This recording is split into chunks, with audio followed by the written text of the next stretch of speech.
hidratos de carbono, lípidos, ácidos nucleicos, proteínas y enzimas.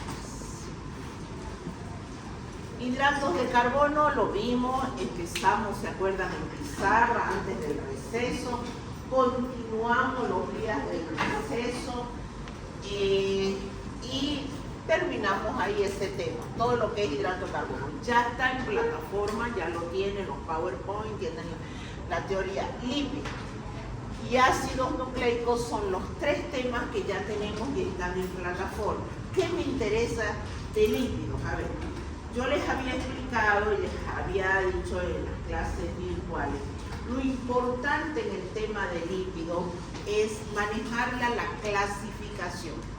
¿Por qué la clasificación? Porque solamente así van a poder entender las diferentes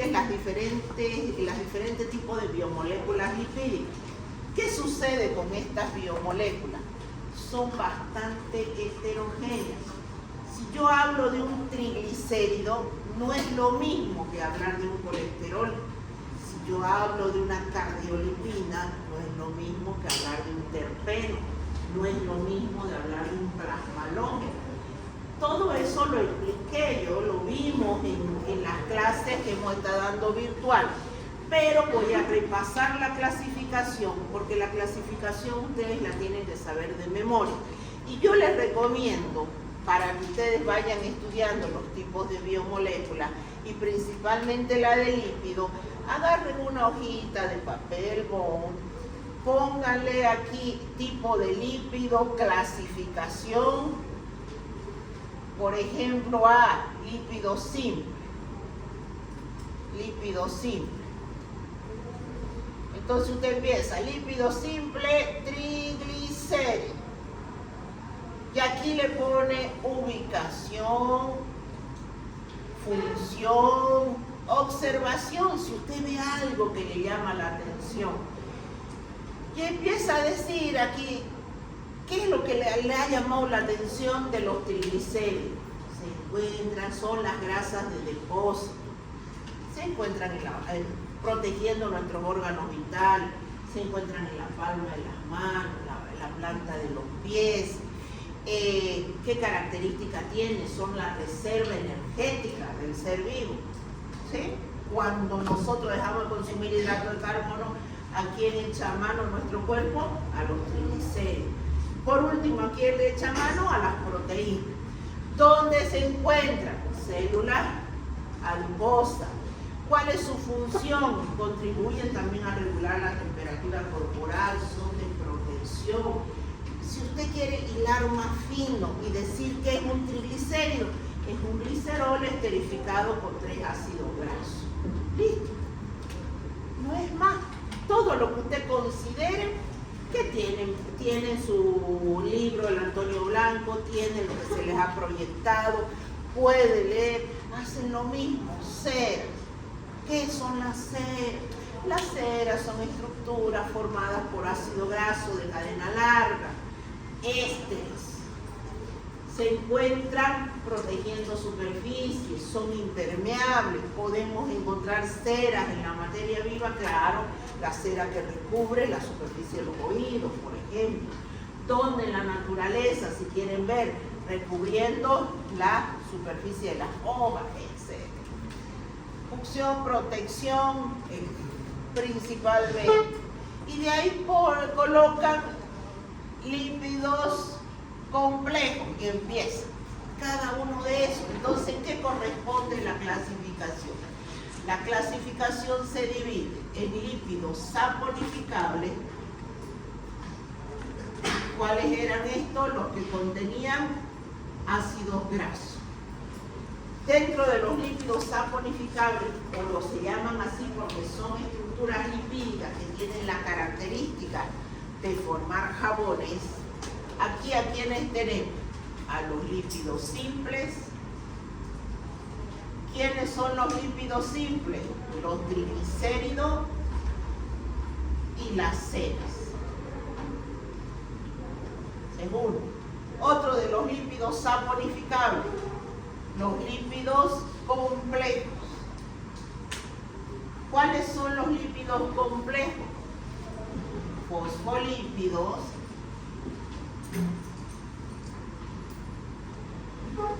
glucolípidos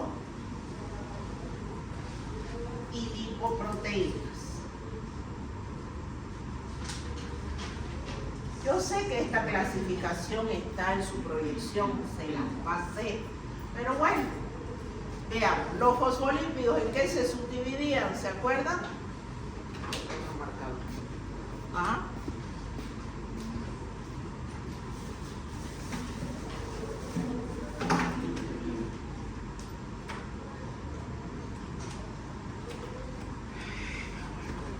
¿En qué se dividían?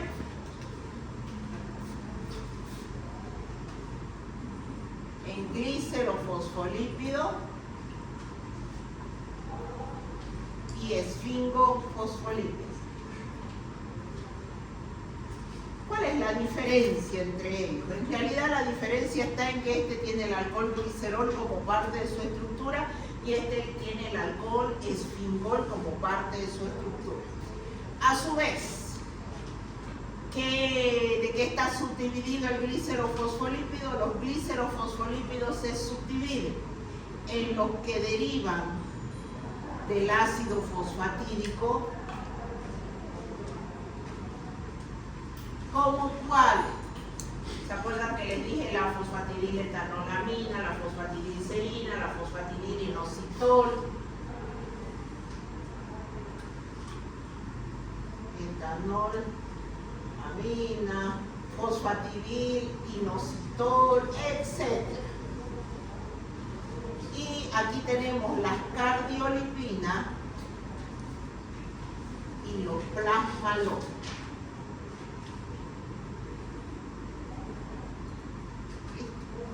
El único representante de los esfingofosfolípidos es la esfingomielina.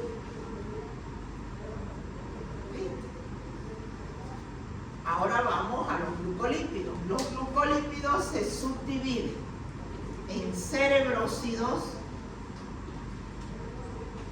y gangliósidos.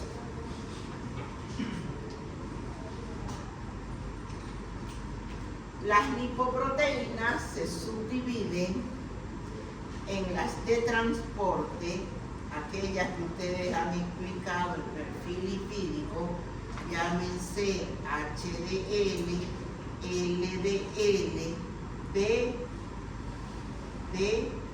LDL. Y las de membrana.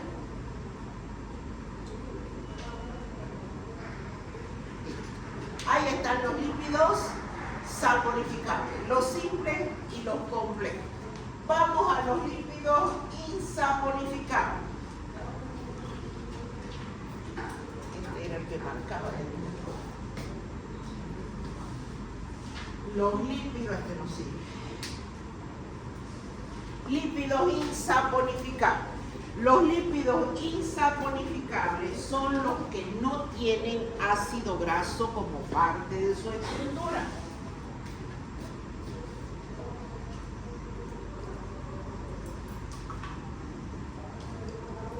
¿Cómo cuál? ¿Cuáles son esos? Eso es muy sencillo.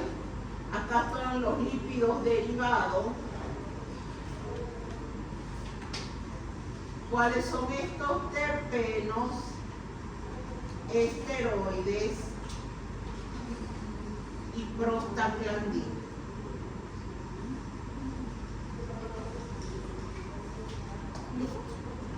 Terpenos, esteroides y prostaglandina. Tenemos que recordar la clasificación para después ubicarnos en la funcionalidad, la ubicación de cada una de esas biomoléculas. ¿Por qué? Porque ahora es fácil, y ni tan fácil para el que no ha ido haciendo un estudio previo, de agarrar y mirarlas así nomás y que a ustedes le digan cuál es la función de la cardiolipina. O que de repente le coloquen es un lípido cuya característica es tener funciones antagónicas dentro del cuerpo humano. A, heparina, B, plasma halógeno, C, fosfolípidos, D, todos, E, ninguno. Hasta pueden ponerle un ATP. Pues ahí es la confusión. Cuando a mí me dan todas las biomoléculas de golpe y yo tengo que saber identificar, porque no se olviden que su segundo parcial es todas las biomoléculas. Y a ustedes le dicen qué es una heparina, diga dónde se encuentra, qué función cumple. Listo. Usted se confunde con la cardiolipina, con el plasma halógeno y se perdió. Usted le pone lípido, energía. Yo, que tienen la costumbre de que piensan que todo lípido su función es energética. No, tampoco no es así. Por ejemplo, una cardiolipina, su función no tiene que ver nada con la energía. ¿Cuál es su función? Permitir las cardiolipinas se encuentran en la membrana interna y externa de la mitocondria. Y una de sus grandes funciones es permitir que los ácidos grasos la atraviesan como un barco y permiten que dentro de la mitocondria los ácidos grasos se degraden. Tienen función en la muerte celular, tienen función en el estrés oxidativo o pueden participar como antioxidantes. Entonces las cardiolipinas tienen múltiples funciones y no tienen nada que ver ninguna de ellas con la energética. Y ni qué vamos a decir de las famosas prostaglandinas. Las prostaglandinas son las que tienen funciones antagónicas. Una deprime o una comprime y la otra libera, distensiona, por ejemplo, los vasos sanguíneos. Y si hablamos de los esteroides, un esteroide muy conocido por nosotros, ¿cuál es? El colesterol. Ahora entienden, cuando yo les digo a ustedes, háganse un cuadrito así y empiecen a anotar. Aquí hasta aquí está la cera. Ahora hagan fosfolípidos. Fosfolípidos, muy bien. Vamos con los glicerofosfolípidos. Me anotaré los derivados del ácido fosfatídico. A ver qué funciones tiene. ¿Qué hacen los derivados de ácido fosfatídico? El famoso dipalmitol, fosfatidilcolina, que era el que le decía que actúa como surfactante a nivel de los alveolos. Es un derivado del ácido fosfatídico. Ahí hay una función. ¿Qué otra función tiene? Activadores plaquetarios, actúan a ese nivel. Y bueno, no vamos a darla toda la clase de nuevo, que ya la hemos pasado.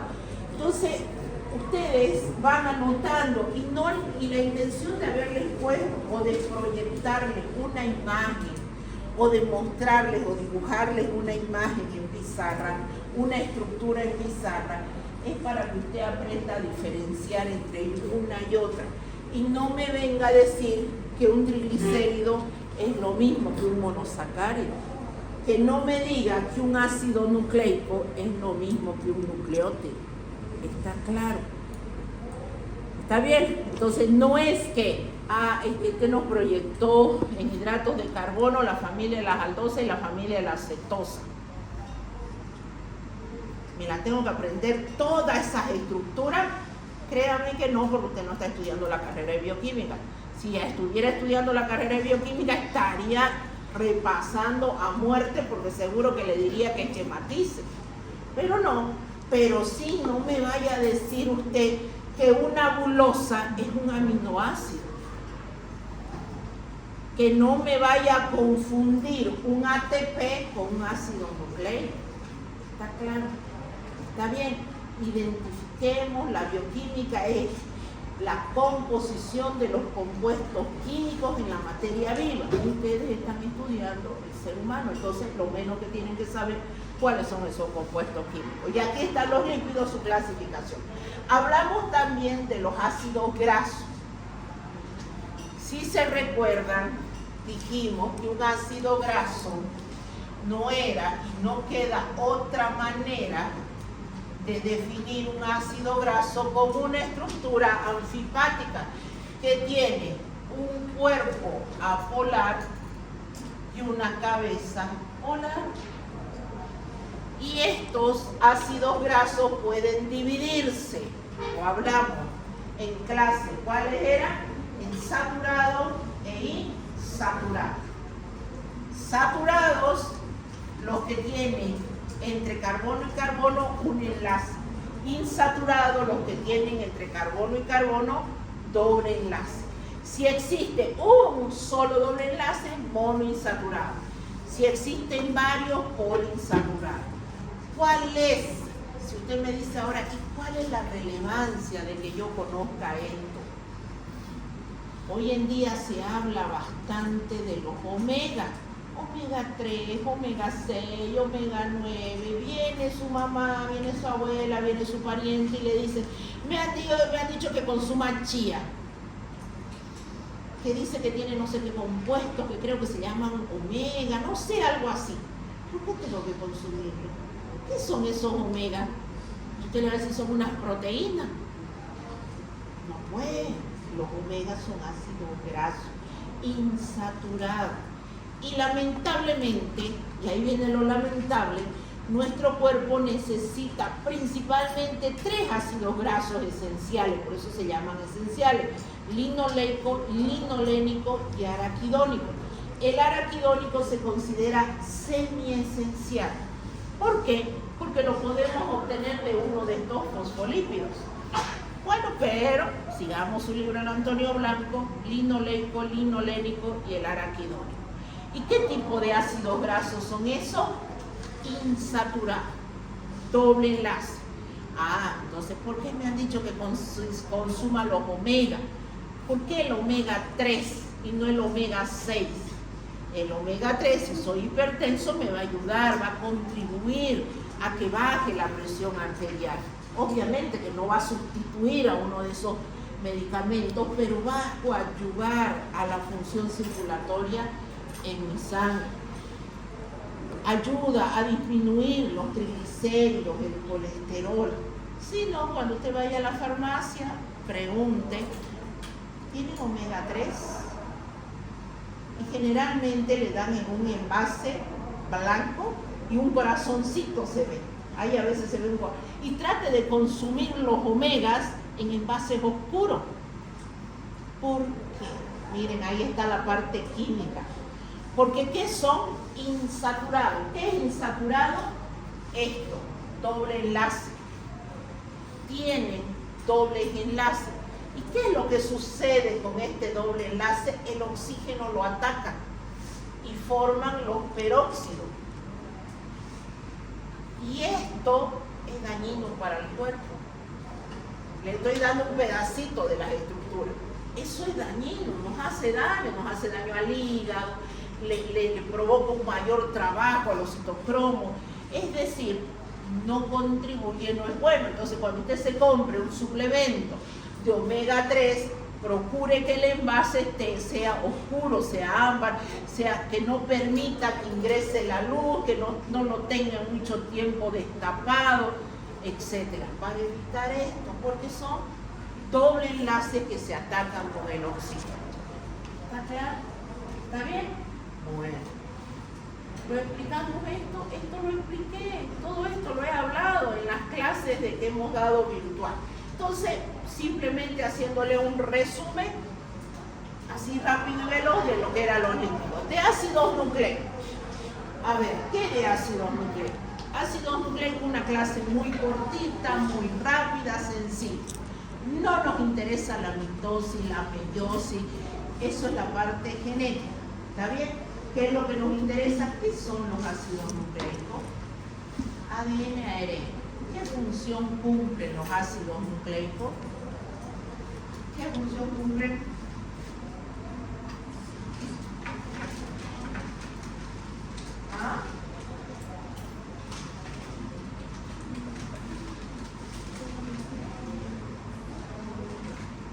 ¿No transmiten las características hereditarias del padre al hijo? Eso es el ADN. El ARN ayuda a la síntesis de proteínas. Muy bien. ¿Y qué es bioquímicamente un ácido nucleico? ¿Qué es?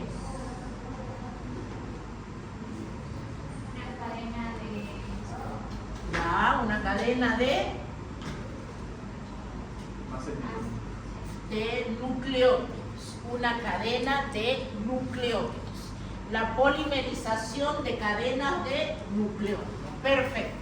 Ahora, ¿qué es un nucleótido entonces? Ya, una base nitrogenada. ¿Qué más?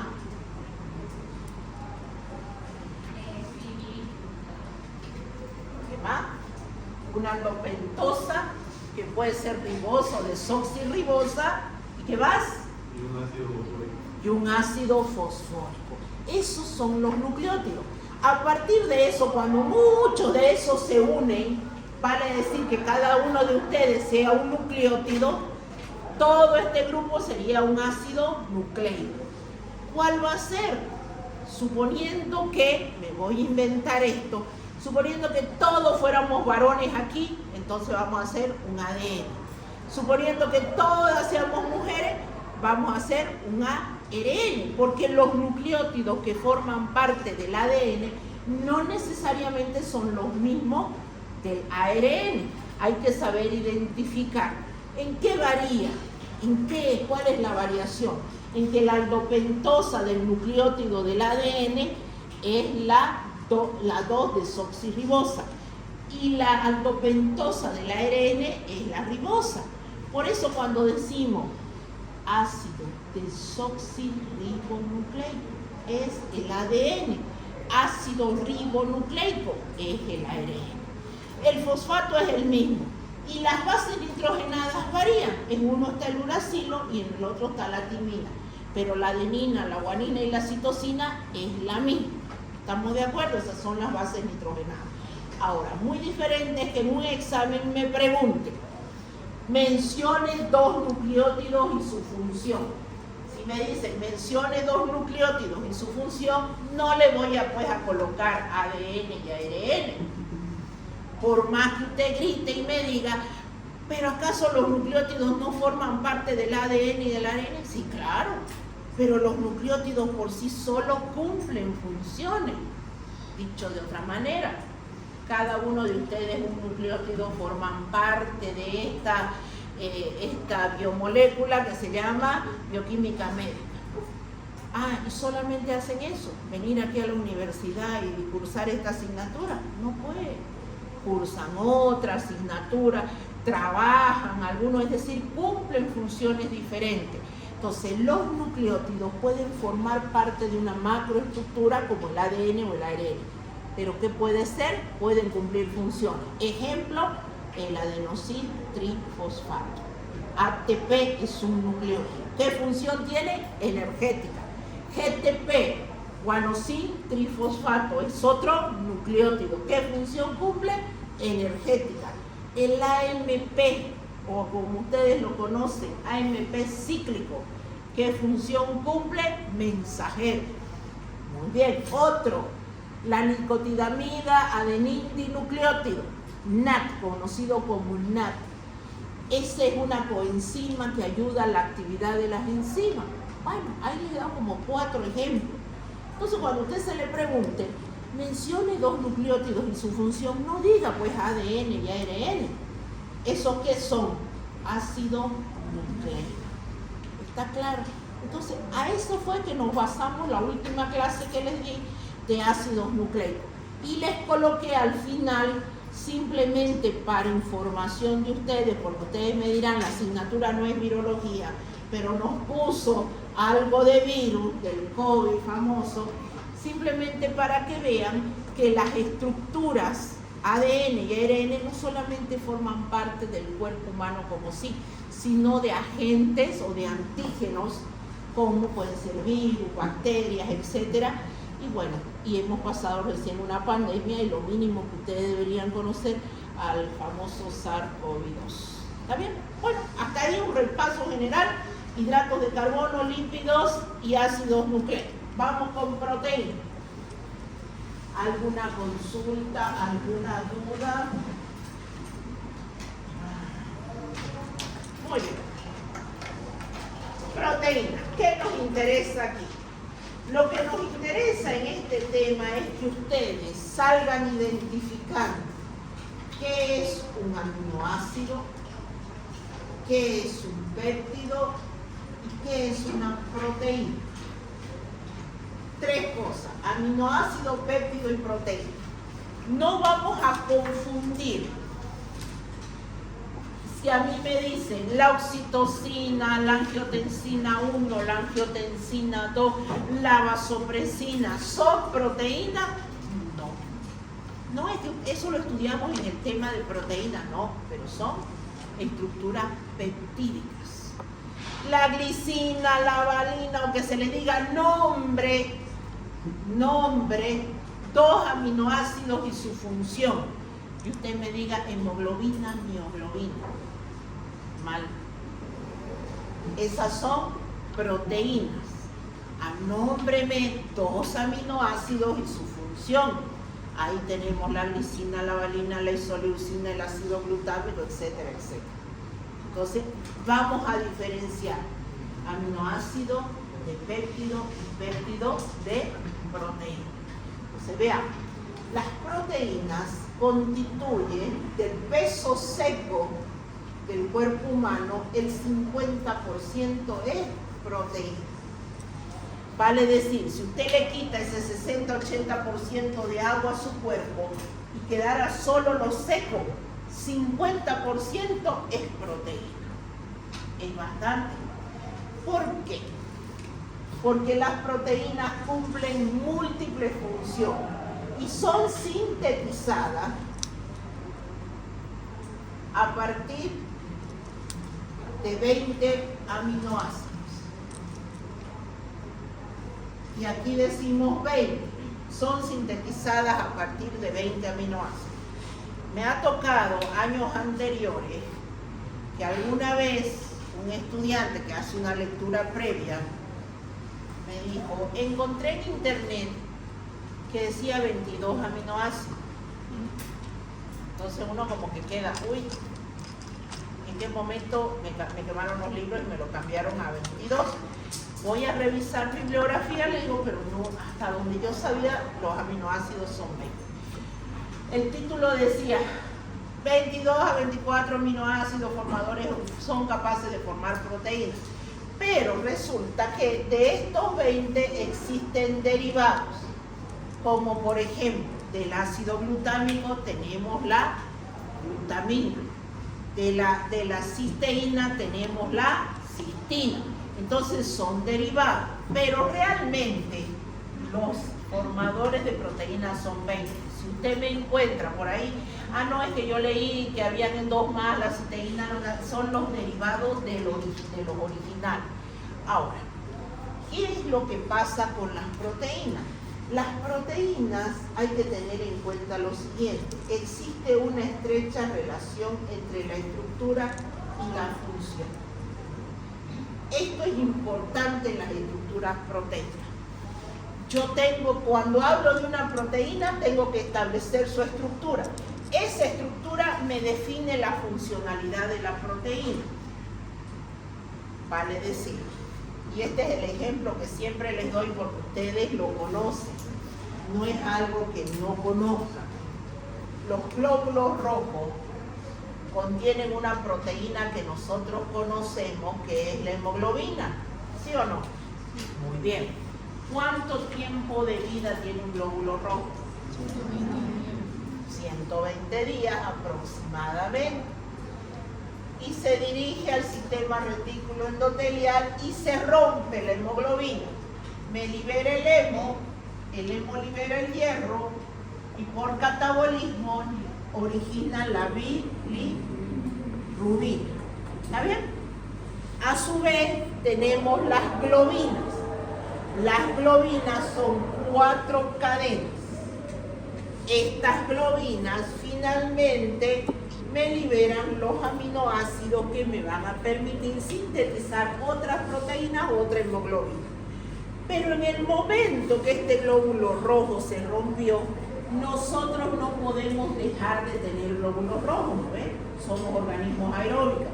¿Qué función cumple el glóbulo rojo? Llevar la hemoglobina, que tiene el oxígeno, pero sabemos que la hemoglobina tiene otra función también, actuar como tampón. La eritropoiesis me está sintetizando otro glóbulo rojo con hemoglobina. Ahora viene la pregunta: si si esta hemoglobina tiene esta estructura, el nuevo glóbulo rojo que se está sintetizando tiene que tener la misma estructura. No puede tener otra estructura diferente. En el momento que esta hemoglobina cambia su estructura, se pierde su funcionalidad. Entonces, ¿quién me da el molde? Porque no es algo consciente que usted está pensando en este momento. Es más, no sabe ni en qué momento colapsan sus glóbulos rojos y se están sintetizando nuevos.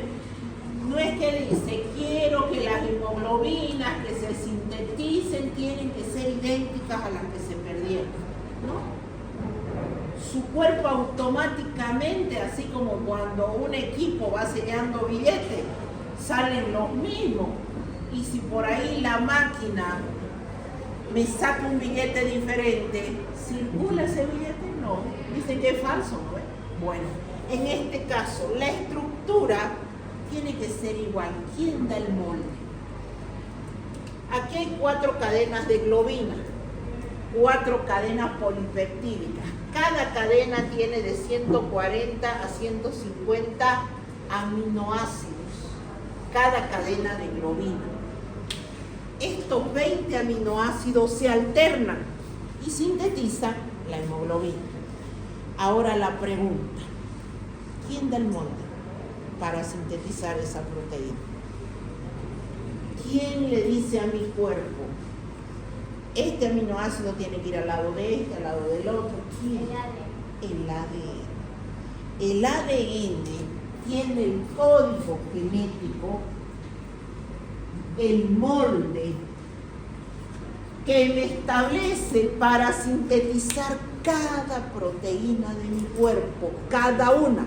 Llámese colágeno, llámese queratina, llámese actina, llámese miosina, llámese anticuerpo, llámese albúmina.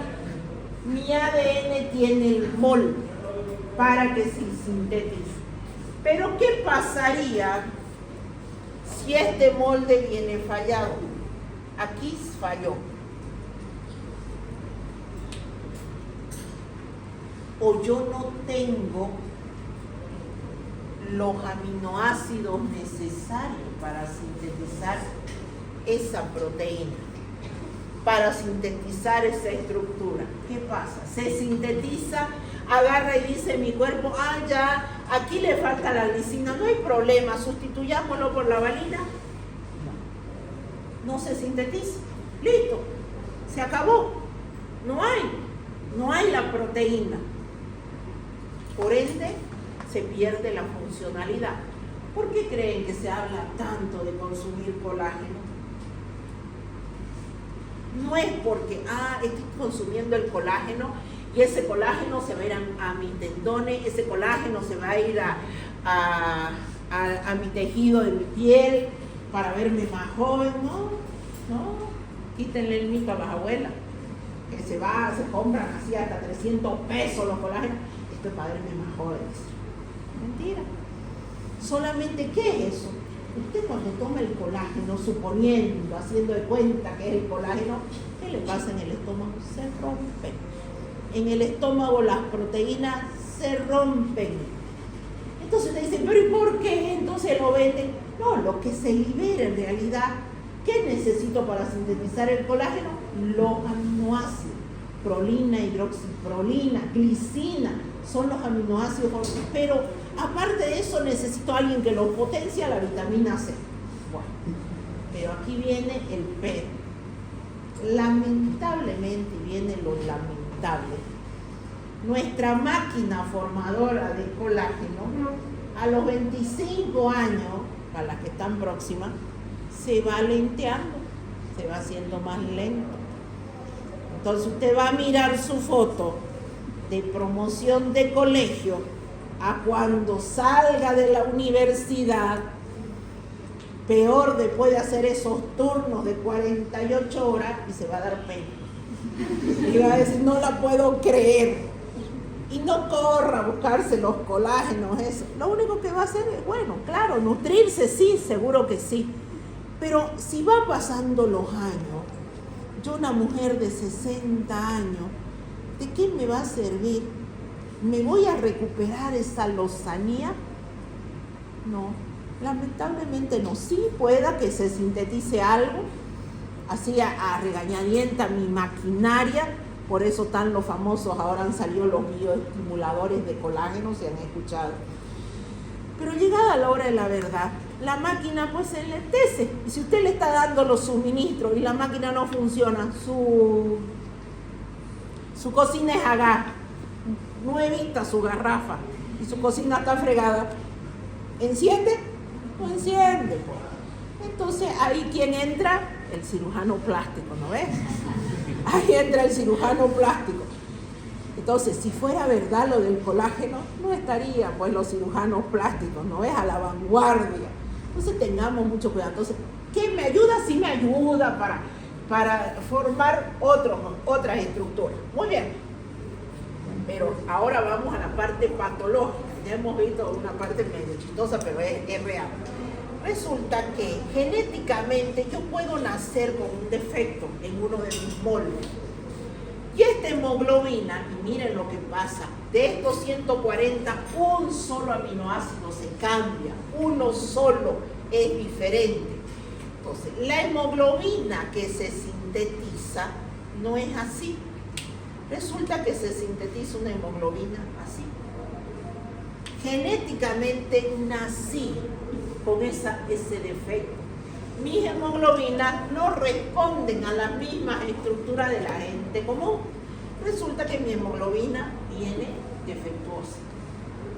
¿Qué se conoce a eso? Se conocen como hemoglobinopatías. Que quien le interese la parte de hematología la va a estudiar. Ahí está la hemoglobina S. ¿Qué sucede? Esta es una hemoglobina S en la cual he cambiado un solo aminoácido. Los glóbulos rojos cuando pasan por los capilares, así, generalmente de frente, de costado, los glóbulos rojos se ven así, como una hoz. Resulta que cuando pasan por los capilares se deforman, se rompen. Entonces yo voy a tener un niño que nació con la hemoglobina S que le van a tener que vivir haciendo transfusiones sanguíneas. Le falta el oxígeno, se fatiga, se rompen estos glóbulos rojos. ¿Cumple la función esta hemoglobina? A medias. Otra, las talasemias. En las talasemias es un poquito más drástico. Son 4 las globinas, generalmente son 2 alfa y son 2 beta, que vamos a ver a qué se llama alfa y beta después. Resulta que en las talasemias se catalogan como alfa, como beta, alfa 1, etcétera, dependiendo que una de estas no haya sido sintetizada. Vale decir, el hemo y globina solo 3, ya no 4. Tienen hasta características faciales muy particulares las personas que tienen talasemia. Muy particulares. Obviamente que no es muy común en nuestro medio. Son de origen genético, son más de la parte de África, de Asia, de toda esa zona. Pero nadie está libre. ¿Qué tal que usted se vaya con la Cruz Roja por allá? Consigue el amor de su vida. Y el amor de su vida viene con un gen recesivo de eso. Sus hijos no lo van a manifestar, pero su hijo quiere volver a los orígenes de sus padres, vuelve allá y conoce otro con un gen recesivo. Listo, seguro que sus nietos desarrollan ya sea talasemia o hemoglobina S. Nadie está libre.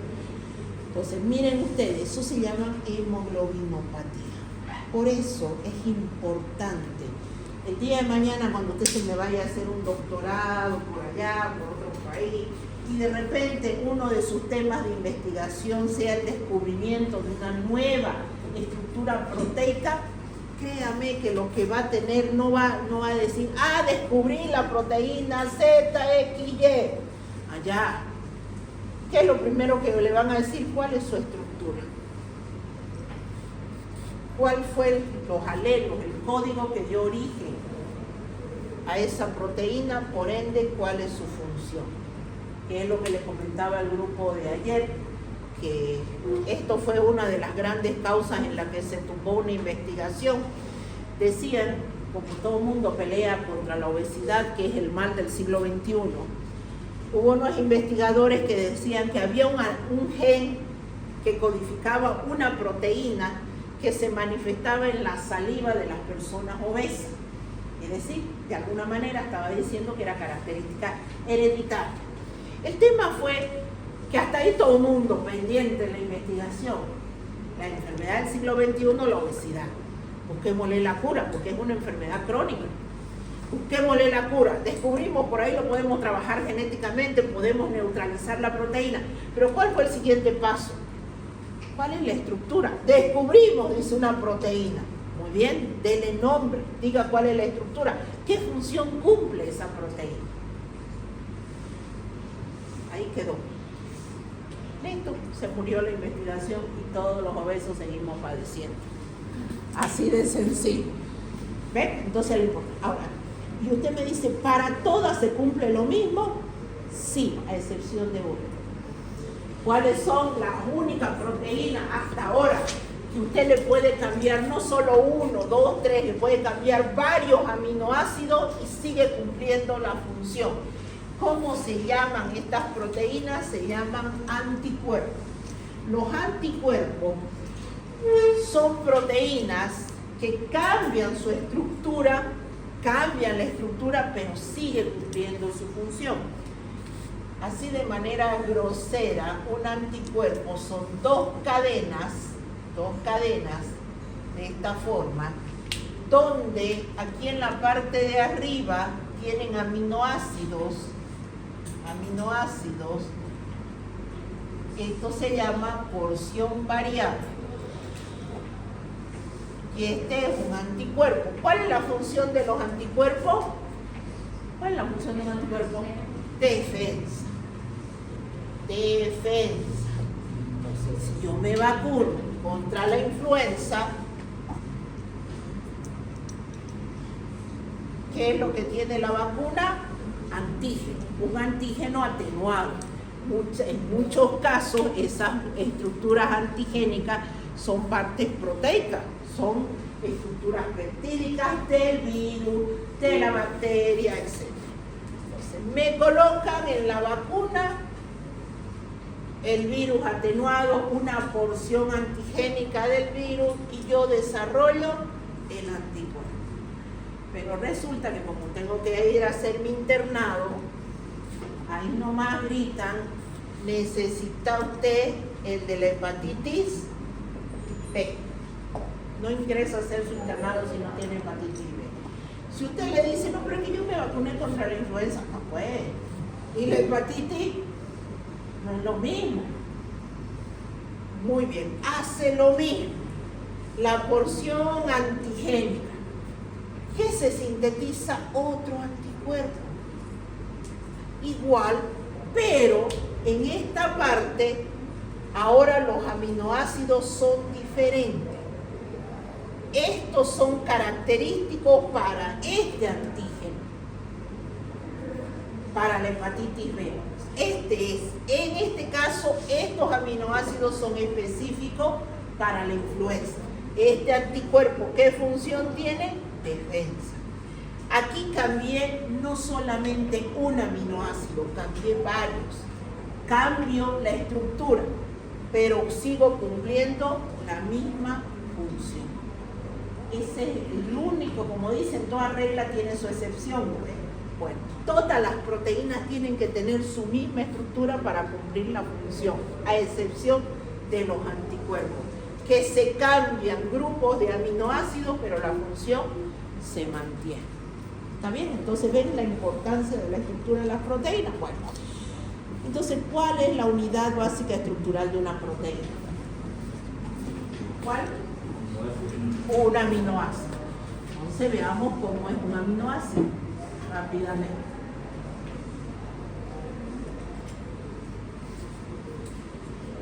Aminoácidos. Los aminoácidos ciliares estructurales de las proteínas. ¿Cómo es un aminoácido? Un aminoácido tiene una parte ácida Esta es su estructura general.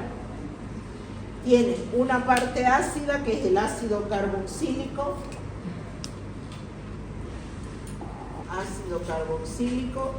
Y una parte básica, que es el grupo amino. Esta es la parte ácida y este es el grupo básico. Resulta, y esta se llama cadena lateral, el L. ¿Por qué se llama cadena lateral? Porque dependiendo lo que va ahí, están los 20 aminoácidos. A diferencia de la familia de los hidratos de carbono, que vieron la familia de las aldosas y la cetosa, que era grande, en este caso son 20 aminoácidos, muy sencillito. Ahora, ¿qué es lo que sucede aquí?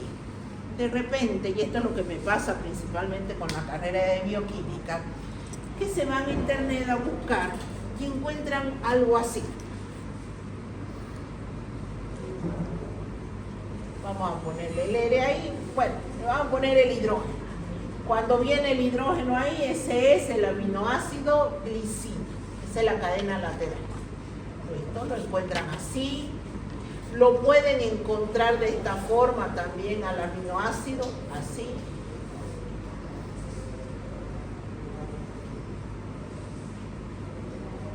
Y me preguntan, y me traen su celular, me dicen, ¿cuál de las estructuras me voy a aprender?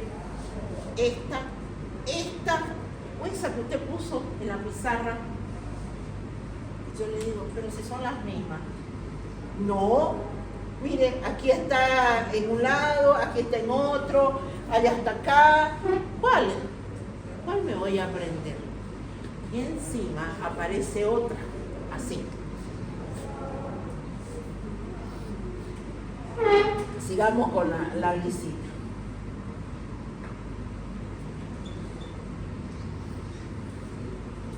Como en los exámenes se esquematiza, entonces queda aquí. ¿Cuál me voy a aprender? Yo le digo cualquiera. ¿Cuál le gusta más? No, pero ¿cuál me va a hacer valer en el examen? Cualquiera. Son lo mismo. Es lo mismo. Pero no, ¿cómo va a ser lo mismo? Pero esta tiene carga. Esta es una molécula neutra. Esta es una molécula neutra. Y si usted me dice, no, pero es que yo ahí, como va a decir neutral, le veo una carguita negativa y una positiva, pero una positiva anula una negativa o una negativa y listo, es neutra. Entonces, si me la aprendo así, así, es lo mismo. Pero no me puede decir que un aminoácido, por ejemplo, sea esto. Ahí no. Todo aminoácido tiene una parte ácida, una parte básica y una cadena lateral. Listo. No hay más vuelta. Y esta forma se conoce como suiterión. La forma suiteriónica del aminoácido es expresada, si quieren aquí le ponemos R, es expresada con carga. Con carga, pero carga neta nula finalmente. Bueno, estos son aminoácidos proteicos. Resulta que hay aminoácidos no proteicos. Dicho de otra manera, todos los aminoácidos forman parte de las proteínas y la respuesta es: tienen que existir dos características estructurales básicas para que un aminoácido forme parte de una proteína. Dicho de otra manera, todos los egresados de los colegios pueden estudiar o van a estudiar medicina. No. Hay dos características básicas principales. ¿Cuáles? Que apruebe el colegio, sí o sí, y dos, que apruebe el examen y que se saque buena nota, si no ingresan, listo. Entonces aquí nosotros, de aquí viene cuáles son las características, las dos características básicas estructurales que tiene que cumplir un aminoácido para que sea formador de proteína. Tiene que ser alfa y tiene que ser L aminoácido. ¿Qué significa alfa y qué significa L? Cuando el grupo amino está en el primer carbono al lado del ácido carboxílico, este aminoácido es alfa. Cuando el grupo amino está en el segundo carbono al lado del ácido carboxílico, es beta. Y podemos acabar con el alfabeto griego si usted quiere. ¿Por qué? Porque si yo lo coloco el grupo amino en el tercer carbono, 1, 2, así, este aminoácido es gamma. Fíjense la diferencia. Si el grupo amino está al lado del ácido carboxílico, el aminoácido es alfa. Si el grupo amino está en el segundo carbono del ácido carboxílico, es beta. Si está en el tercer carbono, es gamma. Pero ¿cuál va a ser el aminoácido formador de proteína? Alfa. Es decir, salió del colegio. Vamos con lo segundo. Tiene que aprobar el examen de ingreso para la carrera de medicina. Tiene que ser L. ¿Qué significa L? El L, cuando nosotros vimos hidratos de carbono, yo les expliqué, y está en sus proyecciones, los enantiómeros. ¿Qué son los enantiómeros? Para que exista un enantiómero, y aquí voy a poner el aminoácido de esta forma, pongámosle este E. Para que exista un enantiómero, yo tengo que tener un carbono quiral. ¿Qué es un carbono quiral? Que sus 4 enlaces estén unidos a átomos o grupos de átomos diferentes. Entonces, este carbono es el carbono quiral. Si este fuera, pongámosle no hidrógeno, carbono, hidrógeno 3, la alanina, este carbono estaría unido a un grupo amino, a un grupo metil, a un hidrógeno y a un ácido carboxílico. Entonces, sus 4 enlaces están unidos a 4 átomos o grupos de átomos diferentes. Esa característica, ¿qué le confiere a la molécula? Le confiere movilidad. Así como la muñeca a esta altura permite que haya esta rotación, este carbono va a permitir que este grupo amino se mueva.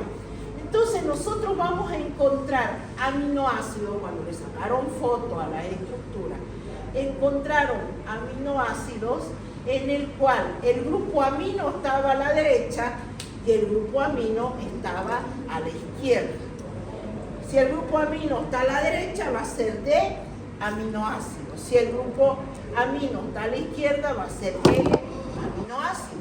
Y acuérdense que esto lo vimos en hidratos de carbono. Y les dije, son imágenes no superponibles, que yo hacía lo posible de manera virtual, ahí de que ustedes vean lo siguiente. Si hacemos de cuenta que esto es mi dedo, el pulgar es el grupo amino, son imágenes no superponibles, imágenes especulares no así, así. Por eso se llaman imágenes especulares no superponibles. Quiere decir que cuando entonces el grupo amino está a la derecha se va a llamar D, cuando el grupo amino está a la izquierda se va a llamar L. Ahora, ¿cuál es la relevancia de esto? Que para que sea formador de una proteína tiene que ser L.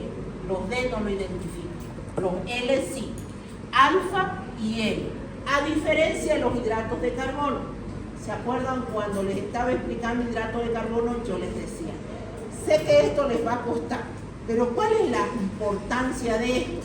Que nuestro cuerpo no metaboliza los L hidratos de carbono, metaboliza los D hidratos de carbono, porque esto mismo hay en hidratos de carbono. Y acuérdense que lo vamos a ver más adelante, y aquí lo estamos viendo. La diferencia ahora que nosotros sí necesitamos que el aminoácido sea L.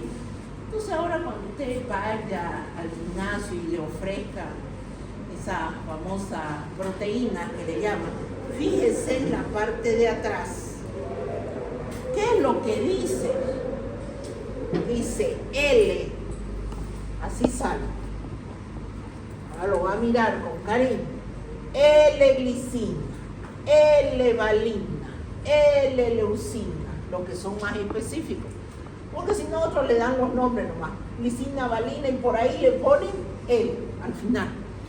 Pero le están diciendo L. ¿Qué le están diciendo? Los aminoácidos que le estamos aportando son formadores de proteína. ¿Y usted para qué toma esos batidos de proteína cuando va al gimnasio? Para crear masa muscular. ¿Pero qué tengo que hacer? Ejercicio de fuerza. Porque nos los compramos, nos llevamos a la casa. ¿Y qué es lo único que ganamos? Grasa, peso. ¿Estamos de acuerdo? ¿Y cómo? Y si usted va y pregunta, debe estar en 500. En mis épocas creo que costaba 300. Ahorita debe estar como 500, 600 o un poquito más esos batidos. Entonces usted me dice, ¿y es la única manera? No, pues. No, coma clara de huevo, hártese comiendo carne, clara de huevo, hártese comiendo pollo, proteínas de origen animal, y lo va a tener esto mismo, seguro que sí, más barato, digamos. Doctora, Sí. quiero preguntarle, yo una vez estaba haciendo eso, pero en vez de comer proteína me recomendó una voleibolista un batido de banana, leche y avena, y me funcionó más que incluso el tarro de proteína, fue raro, pero... Lo que pasa es que depende mucho, por ejemplo, usted es una persona delgadita. Una persona que es gordita, generalmente no les recomiendan ese tipo de batido. Les recomiendan más la proteína que tiene más sensación de saciedad en el estómago. A usted le ha recomendado porque usted es delgada. Pero a mí, digamos, yo llego a tomar eso y colapso. Banana y la avena, por ejemplo, colapso si tomo mañana, tarde y noche. Lo que hizo fue a usted seguro aumentarle el volumen.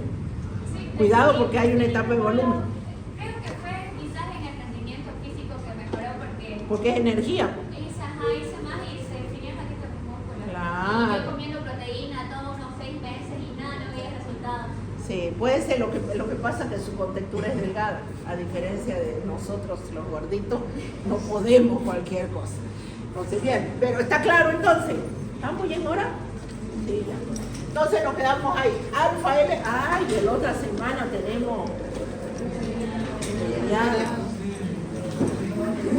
bueno, pero fui avanzando, ¿no? Fui avanzando.